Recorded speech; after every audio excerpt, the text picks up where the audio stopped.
പ്രതിപക്ഷ ബഹളത്തിനിടയിൽ online gaming bill Lok Sabha പാസാക്കി. കേന്ദ്ര ഇലക്ട്രോണിക്സ് ആൻഡ് IT വകുപ്പ് മന്ത്രി അശ്വിനി വൈഷ്ണവാണ് ബില്ല് അവതരിപ്പിച്ചത്.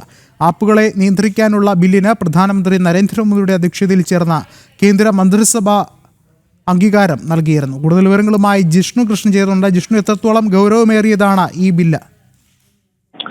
വിഷ്ണു, ശബ്ദ വോട്ടോടുകൂടിയാണ് ബില്ല് ലോക്സഭ പാസാക്കിയിട്ടുള്ളത്. ബില്ലിന്റെ ലക്ഷ്യങ്ങൾ പരിശോധിക്കുമ്പോൾ ഒന്ന്, ഉപഭോക്താക്കളെ സംരക്ഷിക്കുന്നതിനും ഒപ്പം ഇത്തരം ഓൺലൈൻ പ്ലാറ്റ്ഫോമുകളിലൂടെ കള്ളപ്പണം വെളുപ്പിക്കൽ, ഒപ്പം ദേശീയ സുരക്ഷയ്ക്ക് ഭീഷണിയായിട്ടുള്ള ആ ആപ്പുകൾ ചൂഷണം ചെയ്യുന്നില്ല എന്ന് ഉറപ്പാക്കുന്നതിനുമുള്ള ഉദ്ദേശമാണ് ബില്ലിലൂടെയുള്ളത്.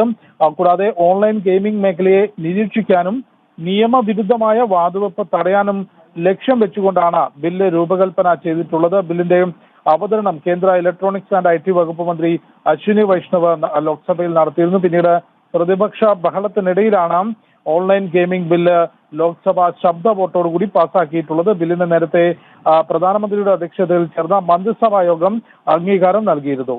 വിഷ്ണു. ശരി, ജിഷ്ണു ആണ് വിവരങ്ങൾ നൽകിയത്.